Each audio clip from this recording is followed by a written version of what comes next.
Fala galera, tudo bem? Sou o professor Roberto Falcione, professor de História, em nome da Secretaria de Educação. Sejam todos bem-vindos para mais uma aula de História. Hoje nosso tema, Monarquia, República... Vou ler que eu trouxe a extensa aqui. Roma conquista a Itália, aula 70. Nós vamos trabalhar aí com uma espécie de uma trilogia, fechando junto com o domínio do mar Mediterrâneo, com as aulas 71 e 72. Embarquem nessa, mas primeiro eu tenho dois recados muito importantes para passar para vocês.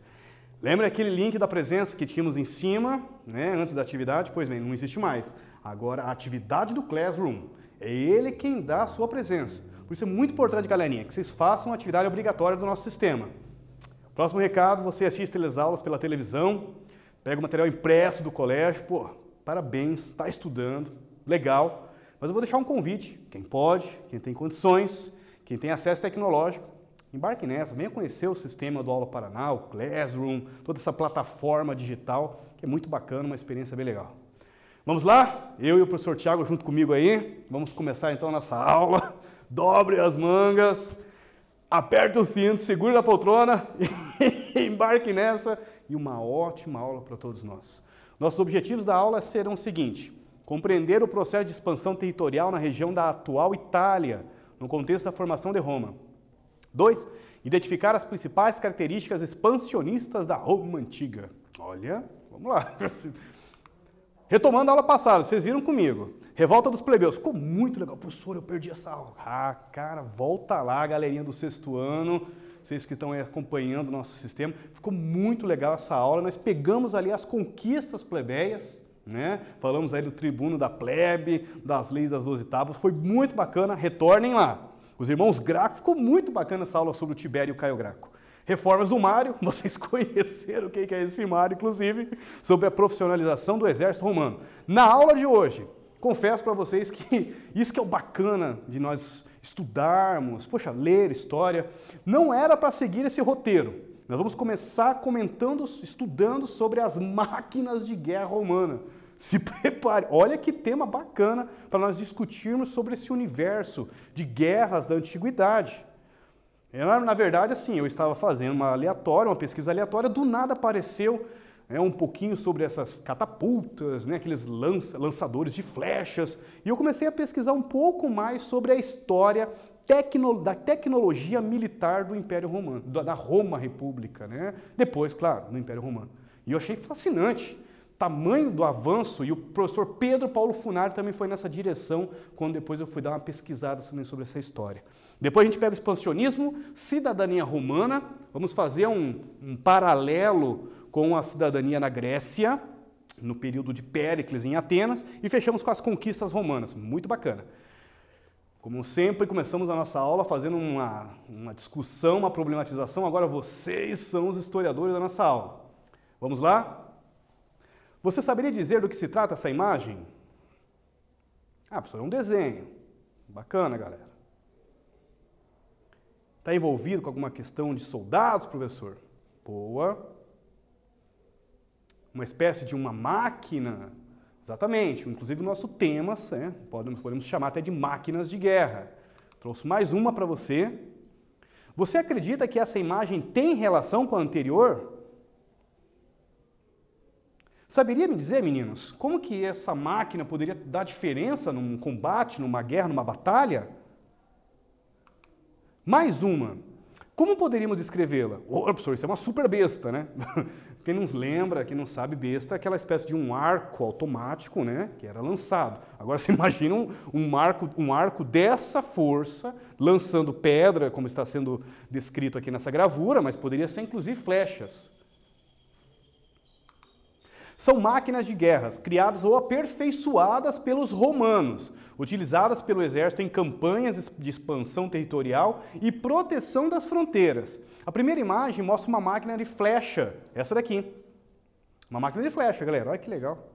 Tá aqui, dá para você ver uma espécie de uma manivela, você vê as cordas que provavelmente fazem o efeito do lançamento, né, da força, né, que dá a propulsão das flechas para atirar no inimigo. A segunda é uma espécie de catapulta, né? Você coloca aqui a pedra, enfim, outro tipo de munição que seria atingido, que seria lançado para o inimigo. Você vê o outro soldado aqui que vai fazer a propulsão, que vai liberar, e as cordas fazendo a força, a energia que vai ser enviada para atingir o inimigo. E a terceira, a última, é chamada de balista. Essa que eu brinquei com vocês, que era uma espécie de super besta. Né? Está sendo lançada uma arremessadora de pedras, mas poderia ser também uma arremessadora de outras munições.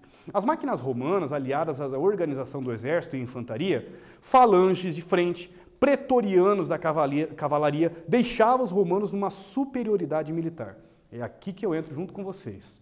Então nós colocamos que, sim, os romanos tinham uma força militar impressionante na antiguidade, em números que daqui a pouquinho nós vamos comentar, inclusive, que chegaram no auge do Império Romano a ter mais de 390 mil soldados, juntando a infantaria. Infantaria eram soldados que marchavam a pé. Nós tínhamos no exército romano, eles tinham os pretorianos, são patrícios, são cavaleiros, né, montados a cavalo, que têm condições para uma armadura, que têm condições para ter um cavalo. Já existe um status, inclusive. E vocês viram nas aulas passadas da Roma República que o pretoriano era também uma espécie de juiz dentro da Roma República, correto? Então olha que bacana como que você joga também dentro do exército status entre os soldados. E, em comparação com os outros povos, não tinha esse poder, essa organização. Professor, essas falanges, o que são? São linhas de posição, de escudos, né? Uma característica dos escudos romanos bem compridos, que já é para fechar um formato de tartaruga, que eles chamam falange de tartaruga, né? Quando fecha em cima também, para que as flechas do inimigo não atingissem ele. E toda essa organização militar dava essa superioridade.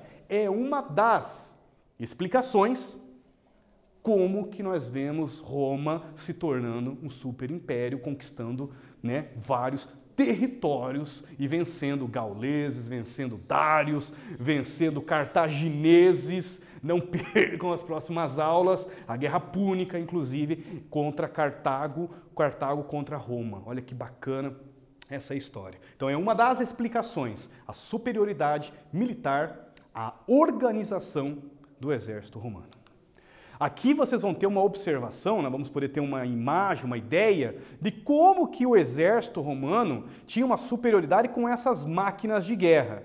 Olha a balista, que faz o formato, aqui tem a catapulta, tem outras características. O que são essas casinhas, professor, com roda? Então, pois é, como é que você vai chegar até a fortaleza próxima da muralha do seu inimigo para você derrotar uma fortaleza, para você invadir e derrotar uma fortaleza? Essas casas de rodas colocavam soldados dentro, né, o testudo, a gallery, a galeria, como eles chamavam, e eles chegavam próximo das muralhas. Assim eles estavam protegidos contra as flechas dos lançadores, né, dos arqueiros na parte alta da muralha. Copiem seu caderno e responda. Agora é com vocês. Observando as imagens, olha que bacana, vocês vão basear essa resposta nas análises que nós fizemos das imagens. Explique como podemos apontar a superioridade do exército romano em comparação com outros povos estrangeiros. E qual a relação com a expansão romana? Uma dica aqui, né? Gauleses, germanos, povos germânicos, enfim, cartagineses, tinham a sua tecnologia militar, mas não essa característica romana. Isso é uma coisa romana. Então aí você vê que essa ausência nos outros povos pode responder uma forma da força. É verdade que vocês vão ver nas próximas aulas que os cartagineses usavam elefantes dentro do seu exército, mas é uma característica, uma peculiaridade cartaginesa. Já os romanos tinham essas máquinas de guerra. Daqui a pouquinho nós voltamos, corrigimos junto.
Voltei, vamos lá? As máquinas romanas aliadas à organização do exército, infantaria, falanges de frente, aquelas linhas de escudo, pretorianos da cavalaria, deixavam os romanos numa superioridade militar em relação a outros povos. Uma das explicações, para a expansão romana. Vamos lá, vamos para o nosso segundo tema agora, expansionismo. Desde cedo os romanos guerrearam para se defender de seus vizinhos, mas com o aumento das lutas sociais e da participação política da plebe, romanos passaram a guerrear com outros dois objetivos: a conquista de terras e o controle das rotas comerciais. Então, retomando o que o professor Boulos está nos dizendo aqui, desde o início, a origem de Roma já é assentada em guerras, mas para proteção do seu território. Com o tempo, com a conquista de território, eles vão para dois novos objetivos: expandir suas fronteiras, vão dominar a região da Itália, né, e também para novas rotas de comércio, que vocês vão ver nas próximas aulas sobre a chamada Guerra Púnica, quando cartagineses, né, a cidade de Cartago, entrou numa grande guerra, né, a chamada Guerra Púnica, contra os romanos na disputa pelo mar Mediterrâneo. Quem iria dominar o mar Mediterrâneo? E os romanos se deram bem nessa, mas custou caro. Aqui o desenho de soldados em linha de falange, aquela linha de frente dos escudos e as lanças.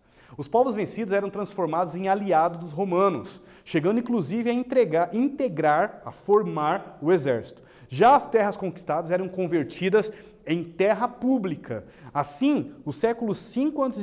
e 3 a.C., as legiões romanas conquistaram quase toda a Península Itálica. Que são legiões? Então o exército romano, olha que nível de organização, né? É formado em legiões. São pequenos agrupamentos entre 3 a 5 mil soldados que formam, dentro de uma legião, infantaria, né, que formam as falanges, a cavalaria e o general. Um general tinha, em média, 1, 2, 3 legiões, é um super general, é um general muito poderoso. A média é cada legião, nós temos um general. Copie seu caderno e responda. Vimos que no início os romanos guerrearam para se defender de seus vizinhos, mas com o tempo apareceram dois novos objetivos. Quais eram esses dois? Caprichem aí, galerinha. Daqui a pouquinho nós voltamos, corrigimos juntos.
E aí, voltei? Vamos lá?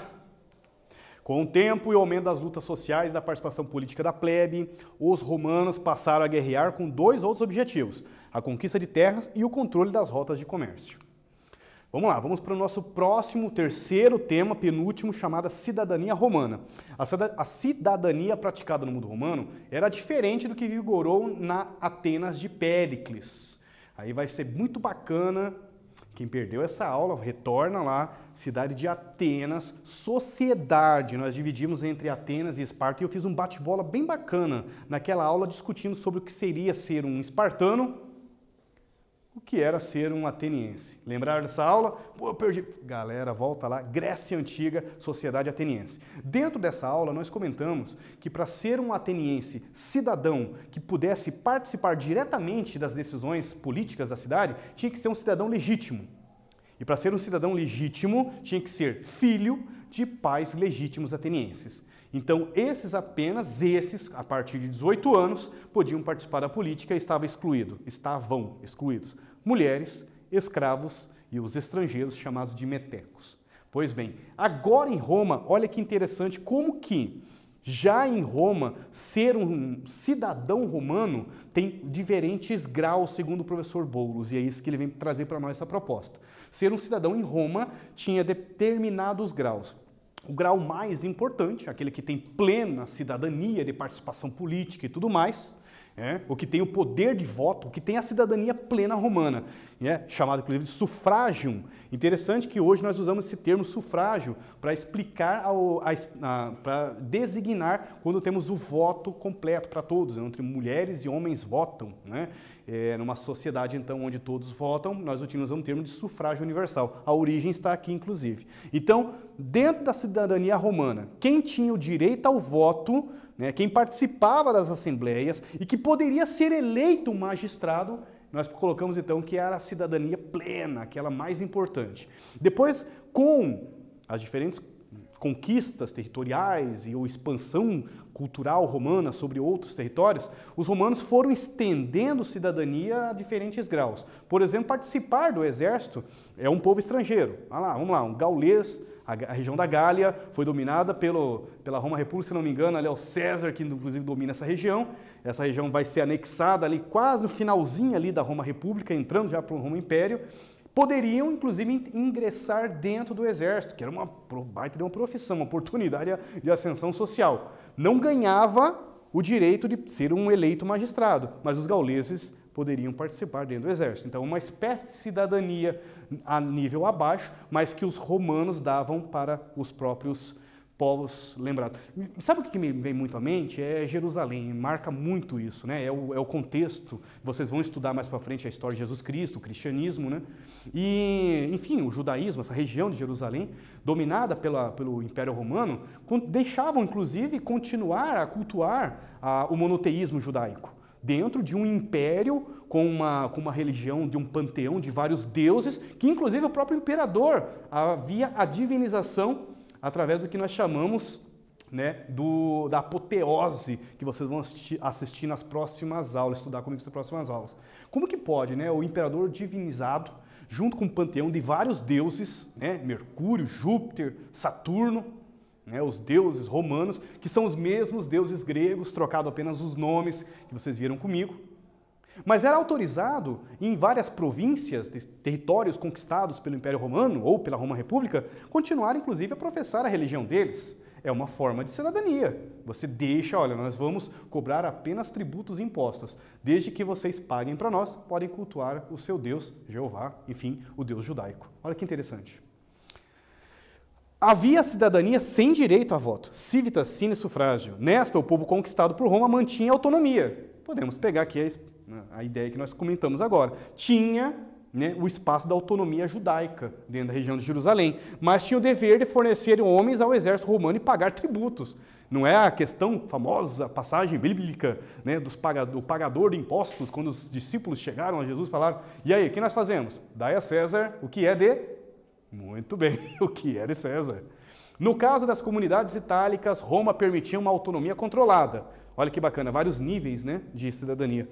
O direito latino é que estabelecia o que podia ou não quem poderia casar ou não legalmente quem tinha essa cidadania romana. Concluindo, a cidade de Roma, quem estabelecia os direitos e deveres de seus aliados e que nível de cidadania tinha. Então, digamos uma província bem aliada, olha, aqui nós vamos autorizar o casamento de romanos com esses provincianos.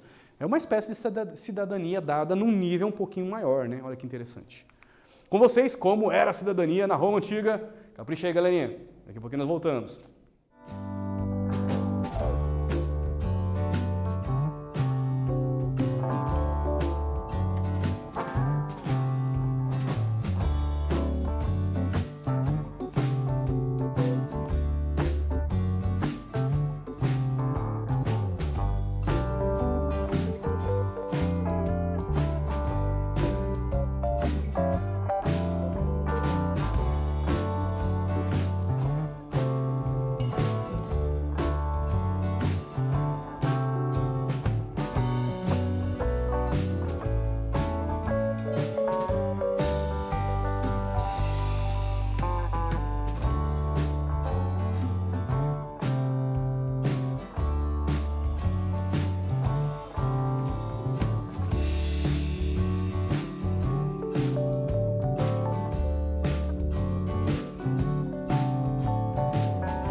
Voltei.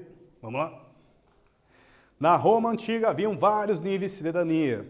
A cidade de Roma é que estabelecia os direitos e deveres de seus aliados e o tipo de cidadania que eles podiam exercer no mundo romano. Vamos para o nosso último tema, conquistas romanas. Os romanos conquistaram primeiro a Itália e depois toda a bacia do Mediterrâneo. Próximas aulas, Roma se expande para o Mediterrâneo, uma duplinha, ficou genial, não perca essa aula. Bom, vamos lá, começando então na região da Itália. Então, ainda que esses povos fossem considerados parte de Roma, que até mesmo a cidadania fosse concedida a indivíduos ou grupos inteiros, sempre muitos foram os não romanos. Essa aqui eu peguei uma frase do professor Pedro Paulo Funari. Então, dentro, imagina, olha só, a Roma que nós estamos falando, está ali no coração de Roma, juntando etruscos, gregos, latinos e sabinos. Mas eles vão conquistar já a Itália. Conquistando a Itália já tem províncias, ou seja, já tem povos que não são romanos. E esse é o termo que o professor Pedro Paulo Funari fala. Existem muitos não romanos, principalmente quando acontecem as expansões, conquistas romanas, em várias outras regiões. Quando se conquista o Egito, os egípcios passam a ser romanos? Quando conquista a cidade de Cartago, no norte da África, passam a ser todos romanos?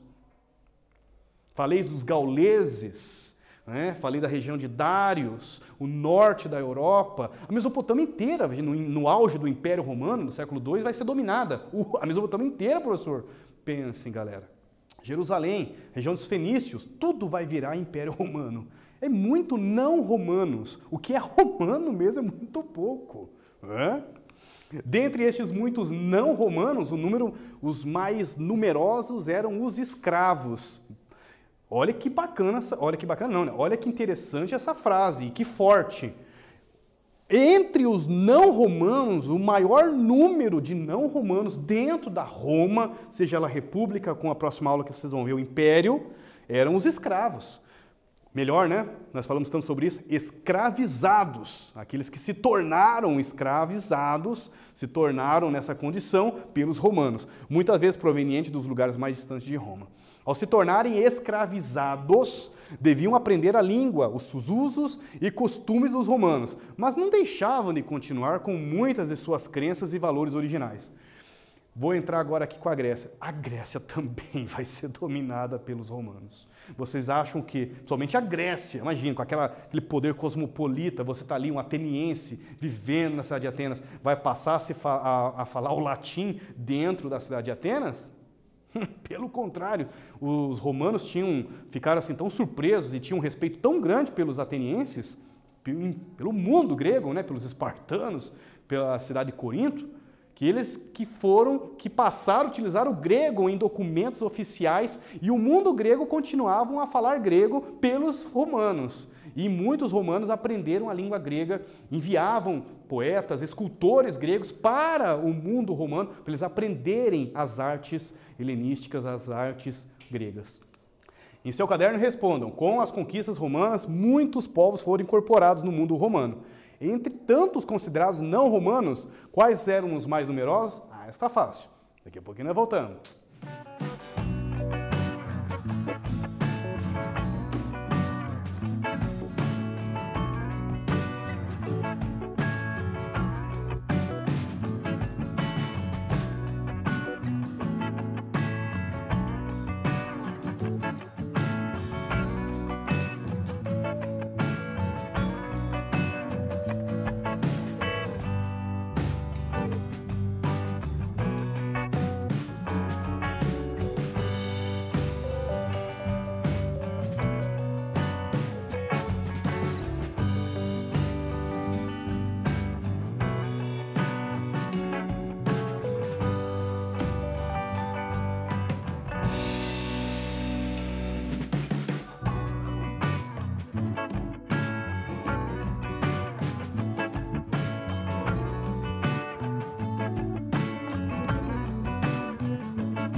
Voltei, agora essa é a última. Vamos lá? Dentre estes muitos romanos, os mais numerosos eram os escravizados. Eu completei aqui. Muitas vezes provenientes dos lugares mais distantes de Roma. Ao se tornarem escravizados, deviam aprender a língua, usos, costumes dos romanos, mas não deixavam de continuar com muitas de suas crenças e valores originais. Vamos lá. Chegou o grande momento. Preparados? Qual o nome das tecnologias militares dos romanos, que, aliada à organização do exército, deixava os romanos numa superioridade militar em relação aos outros romanos, aos outros povos, desculpe. Letra A, máquinas de guerra, balista, catapultas, flechas. B, tanques de guerra, blindados em corações. Vocês me marquem essas, vamos ver. Letra C, cavalaria, privilégio dos patrícios pretorianos. Ou letra D, infantaria, formada pelos plebeus armados. Letra A, B, C ou D, galerinha? Muito bem! Acertaram! Letra A, máquina. Como que você sabe? Vocês esqueceram do poder telecinético do professor? Mais uma, vamos lá. Sobre as conquistas da Roma Antiga, os romanos conquistaram primeiro, letra A, a Gália, B, a Germânia, C, o Mar Mediterrâneo, ou letra D, a Itália? Eu daria que está mais no nível médio de dificuldade. Letra A, B, C ou D? Muito bem, acertou de novo. A letra A, letra D, desculpe, a Itália. Pô, tem que começar com a primeira região, né? Onde eles estão, inclusive, na Península Itálica. Vocês aprenderam comigo nessa aula. Máquinas de guerra, expansionismo, cidadania, conquistas romanas. Próxima aula, galera, não percam. Comércio marítimo, vamos para o Mar Mediterrâneo com Roma, hein? Fechou? Referências, pô, só agradecimento a todos vocês, aquele super abração no professor Roberto, pegando, como diz o outro, de Londrina até Pato Branco, de Foz do Iguaçu a Paranaguá. Um abração para toda a galera de Curitiba, meus alunos aí da região metropolitana, Piraquara, poxa vida, abração. Até a próxima, hein, galerinha? Como sempre, foco nos estudos, força, um pouquinho de fé não faz mal a ninguém. Valeu, até a próxima!